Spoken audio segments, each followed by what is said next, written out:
We had a chance to interview young Roger on the Monday Nooner podcast, so the full interview's there. The full interview is there.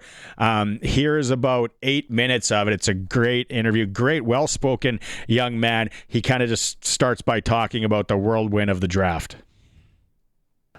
Yeah, no, it was insane. Honestly, kind of just a blur at the time, and now thinking back at it, just kind of crazy to think back at. Yeah, but I think the last or that 24 hours after the draft was crazy. So, yeah, I mean there was a lot to handle, but it was pretty cool. So We'll talk about the after and the draft night and everything, but how much did you know going in? Like, were you comfortable with Anaheim maybe taking you? What did you know?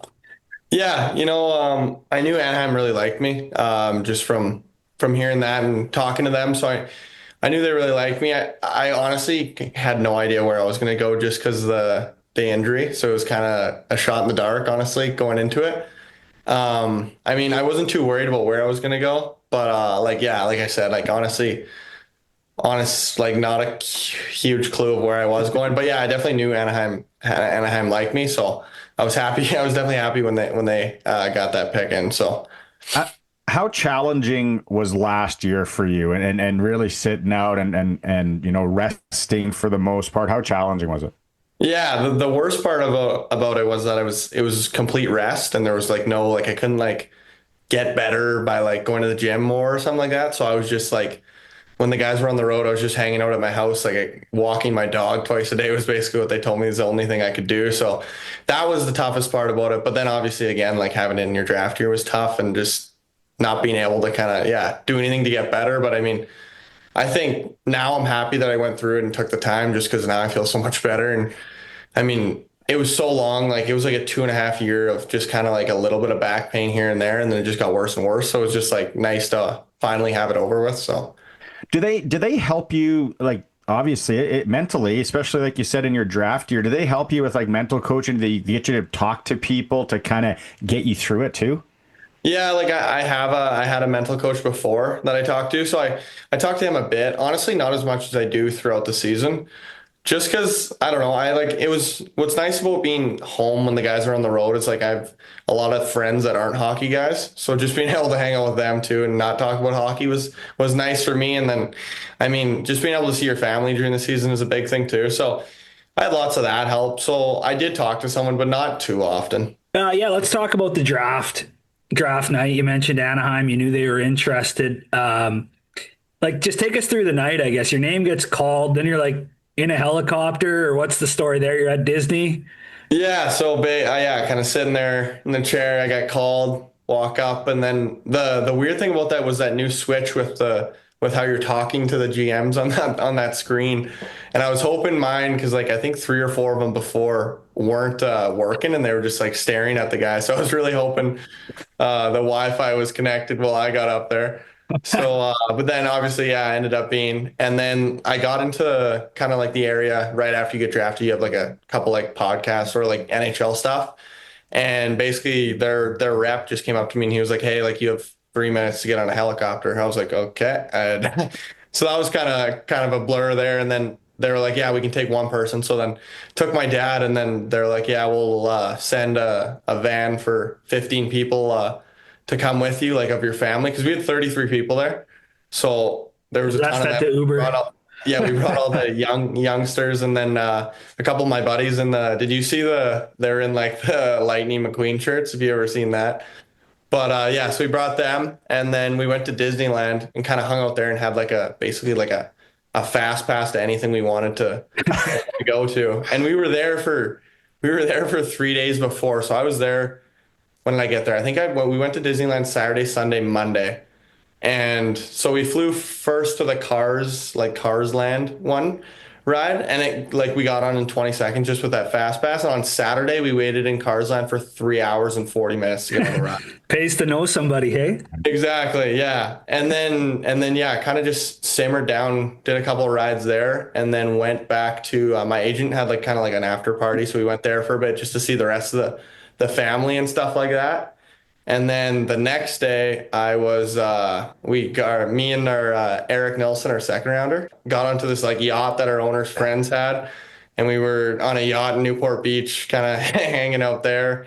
with that, and then picked up the other draft guys and had a draft party with the Ducks on Newport Beach in like this crazy place with a bunch of like food, and kind of had met everyone in the organization there. And then I got told I was pitching at the Angel game the next day.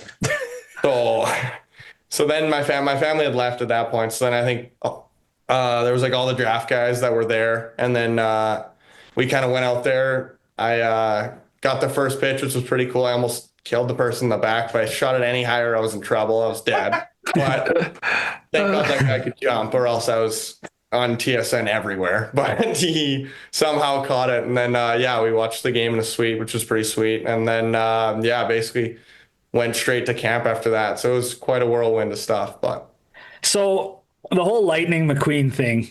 Obviously, you've probably heard that joke more than once in your life with your name, but going from number 13 to number 95, which is Lightning McQueen's number on the car, how much peer pressure did it take to do that, or where did that idea come with?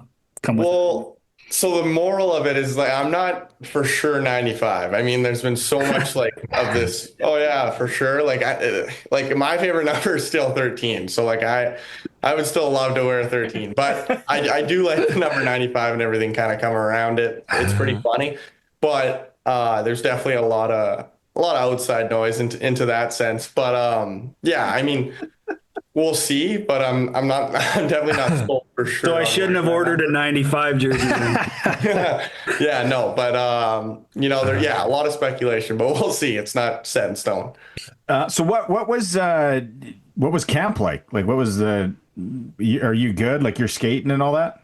Yeah, no, I did everything at camp. It was 3 days, so it was Monday to Wednesday.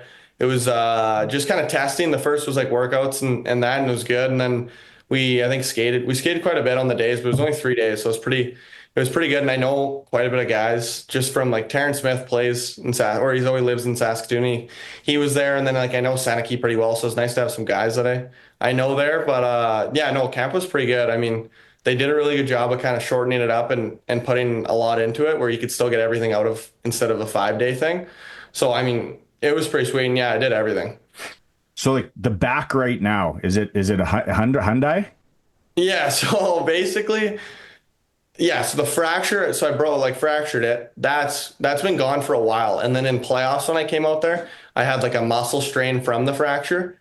So then it was like a couple weeks to get that kind of off the ice. And then ever since I've been like completely healed. Like sometimes I just get sore in the area just because like it's still like, so I had it for so long. I actually had the fracture for 2.5 years because I got it in Palinka. So I had it for such a long time. So it's just kind of like building it back. But yeah, I've been like contact's fine. Everything's fine. What's your take on with Gavin McKenna and finally that coming down? Yeah, well, I know Gav pretty well, so I knew for about a month, or 3 weeks there. So I had already known. I was just waiting for it to get announced for the world to blow up. But I mean, yeah, like I don't know if that guy can come back to the Dub, just how good he is, and I think it's probably the right move for him. I mean, he's so talented, and just I think he'll be totally fine. I think he's like so smart, skilled that it's not even gonna matter that there's that bigger step. I think he'll adjust just fine. Like I mean, I played with him at U18s, and he was young there and absolutely dominated the entire tournament. It was like playing with McDavid. So I mean, I think he'll be totally fine, and he's such a good dude off the ice too. So he'll the guys will like him, and he'll be great.